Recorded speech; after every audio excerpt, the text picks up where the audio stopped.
Baik, Assalamualaikum warahmatullahi wabarakatuh. Untuk pertemuan kali ini, materi kita adalah terkait dengan proses audit, tujuan audit dan tanggung jawab audit. Oke, atau tanggung jawab auditor. Jadi pokok bahasan kita adalah tujuan audit laporan keuangan, tanggung jawab auditor dan tanggung jawab manajemen, kemudian asersi manajemen, tujuan audit terkait transaksi, tujuan audit terkait saldo, dan tujuan audit terkait dengan penyajian dan pengungkapan. Oke, tujuan pengauditan laporan keuangan itu secara umum menurut PSA 02 dan SA 10 adalah untuk memberikan opini atas kewajaran laporan keuangan, bahwa laporan keuangan tersebut telah disajikan secara wajar dalam segala hal yang material. Artinya dalam segala hal yang berada pada ambang materialitas auditor. Jadi sebelum mengaudit, auditor itu mereka menetapkan dahulu batas ambang materialitasnya. Ya, apa itu materialitas? Nanti kita akan bahas secara lebih detail di topik materialitas. Jadi pemberian opini ini adalah merupakan fokus utama dari auditor. Nah, namun jika auditor yakin bahwa laporan tidak disajikan secara wajar atau tidak mampu menarik kesimpulan karena bahan bukti yang tidak memadai, ya, bahan bukti yang tidak cukup, bahan bukti yang tidak kompeten, tidak relevan, maka auditor bertanggung jawab untuk menginformasikan kepada para pengguna laporan keuangan melalui laporan auditnya. Auditor harus menginformasikan bahwa laporan keuangan itu memang tidak disajikan secara wajar. Oke. Nah, apa yang terjadi jika setelah opini terbit, setelah laporan keuangan itu diberikan opini oleh auditor, dan kemudian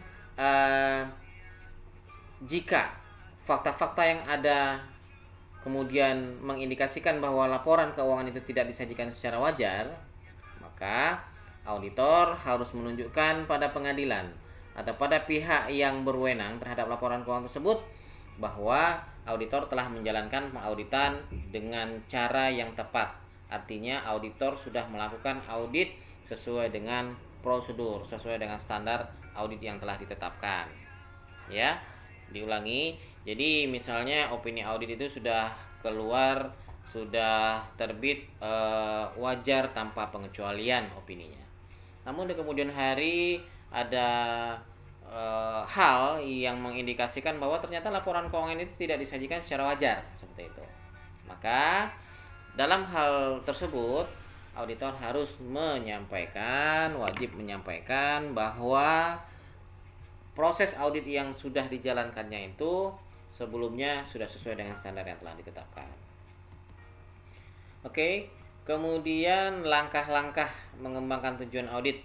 Ya, yang pertama dipahami dulu tujuan dan tanggung jawab audit.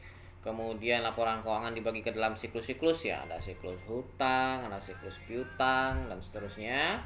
Kemudian auditor juga harus memahami dan mengetahui asersi manajemen atas laporan keuangan.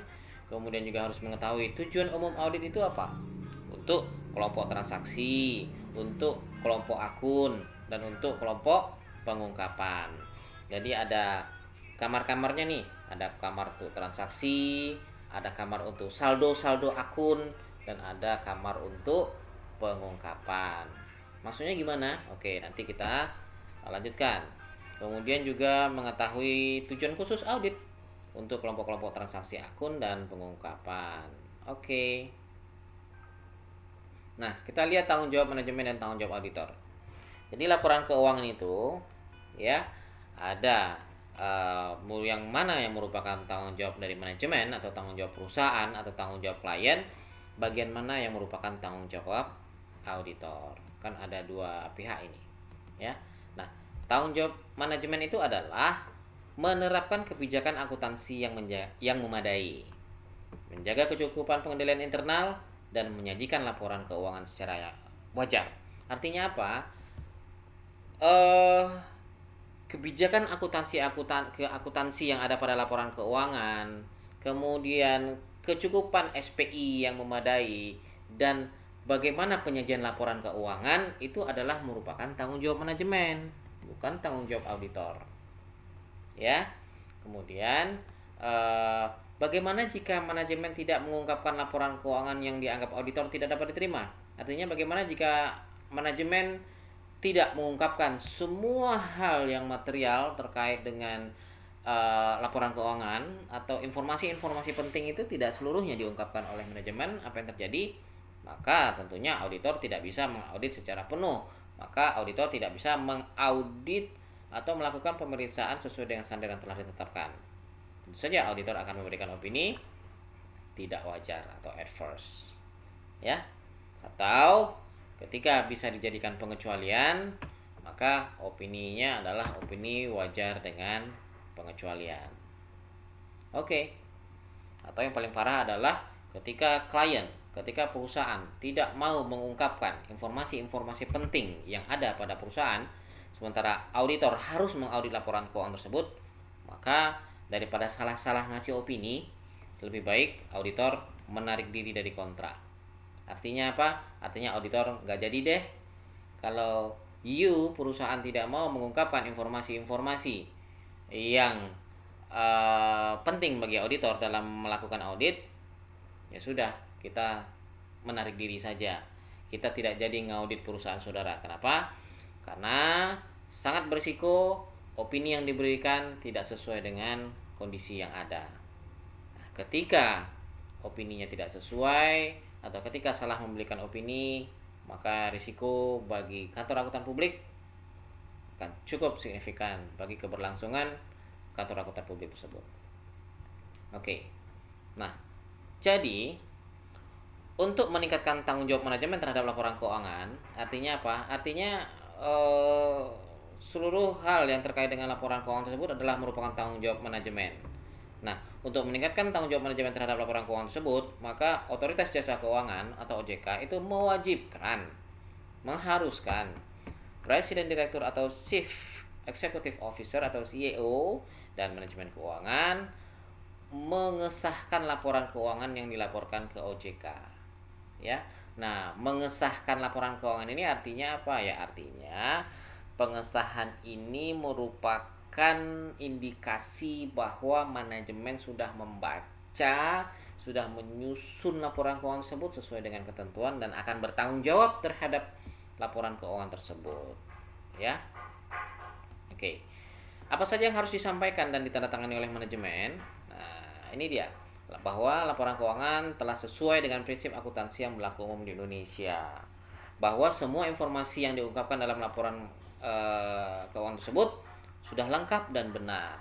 Ya, ini dia yang digarisbawahi tadi. Sudah diungkapkan, sudah lengkap dan benar. Artinya seluruh informasi yang signifikan itu sudah diungkapkan secara lengkap dan memang benar.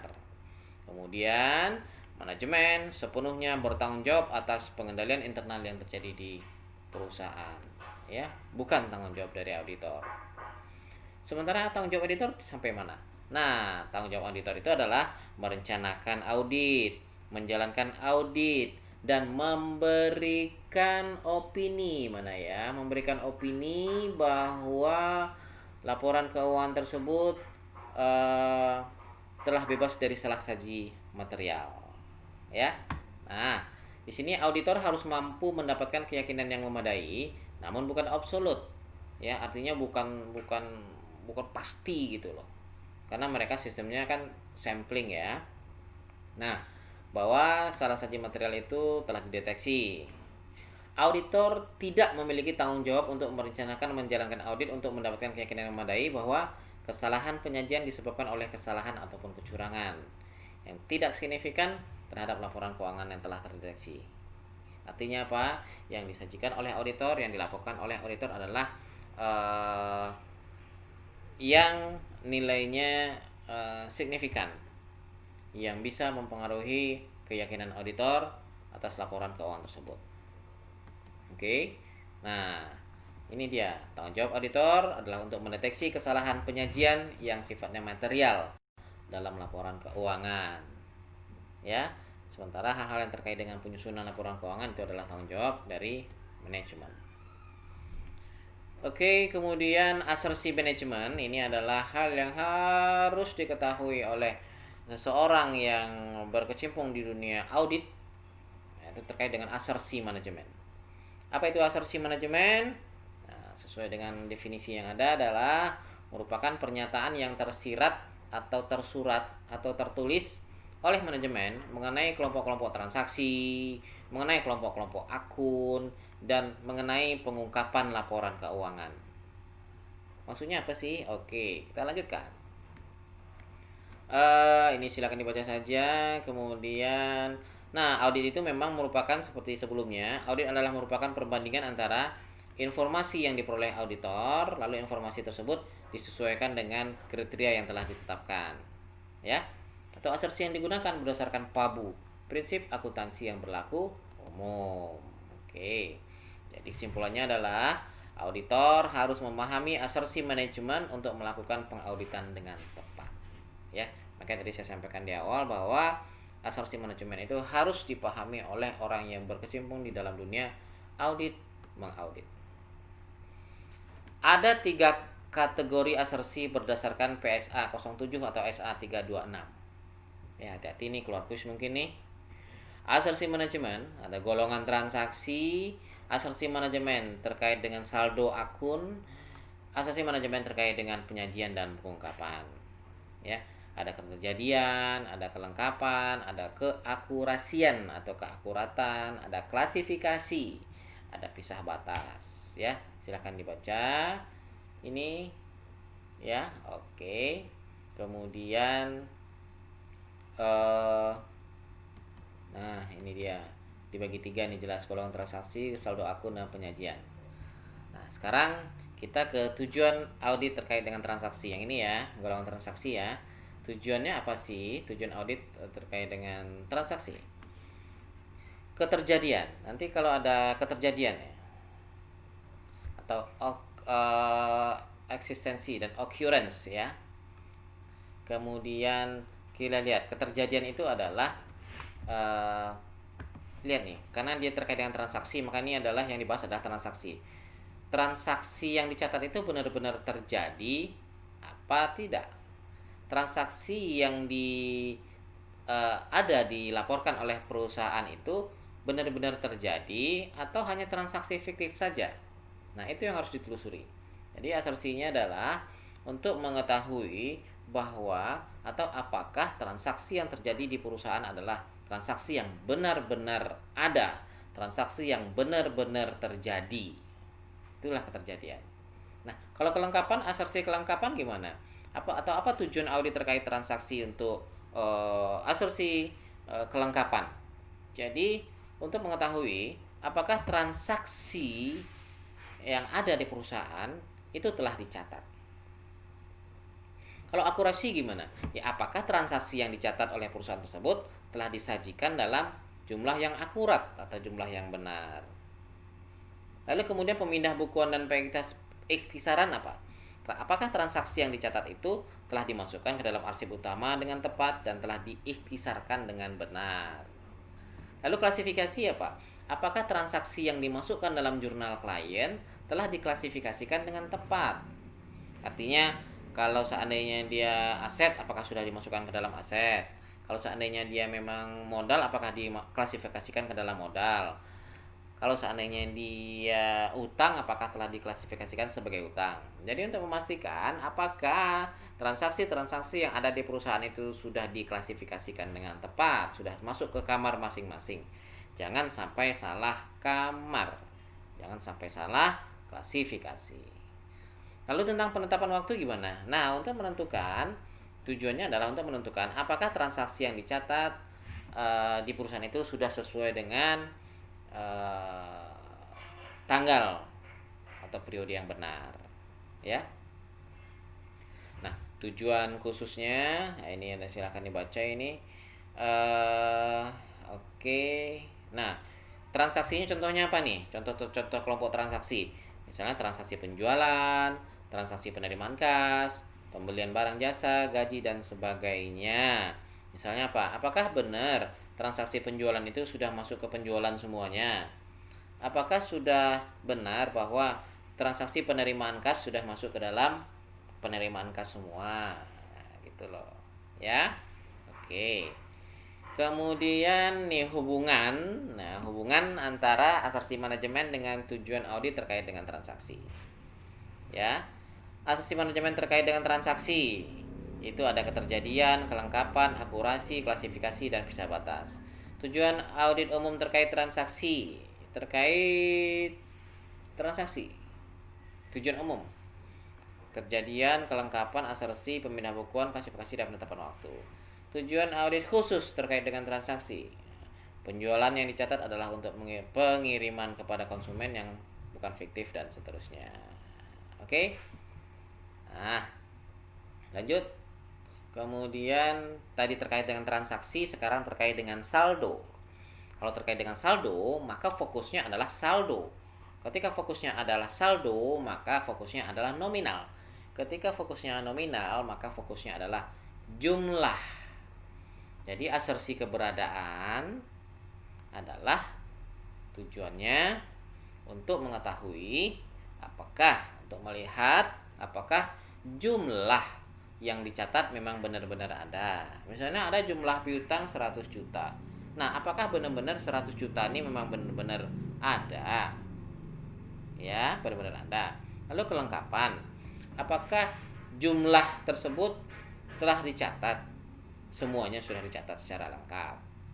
Apakah jumlah yang 100 juta piutang tadi yang saya jadikan contoh itu benar-benar 100 juta? Itu jangan-jangan 105 atau jangan-jangan 90. Apakah memang sudah benar, sudah akurat itu angka 100 juta?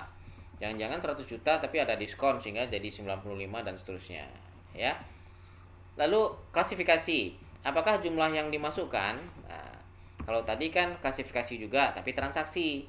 Apakah transaksi telah diklasifikasikan sesuai dengan kamarnya masing-masing? Tapi kalau jumlahnya, apakah jumlah tersebut telah masuk ke dalam klasifikasi yang tepat? Apakah 100 juta tadi sudah dimasukkan ke piutang? Apakah 50 juta sudah dimasukkan ke hutang? Dan seterusnya. Ya, bedakan. Yang tadi adalah audit terkait dengan transaksi, yang sekarang adalah audit terkait dengan saldo. Kalau terkait dengan transaksi, maka kita bicara transaksi. Transaksi piutang, penjualan, pembelian, dan seterusnya. Kalau kita berbicara tentang audit terkait saldo, maka terkait dengan jumlah nominal 100 juta, 5 juta, 10 juta, 200 ribu, 5 ribu. Nah, seperti itu kira-kira. Oke, lanjut. Kemudian hubungan, ini bisa Anda baca. Selesai. Ya, oke. Demikian saja. Terima kasih.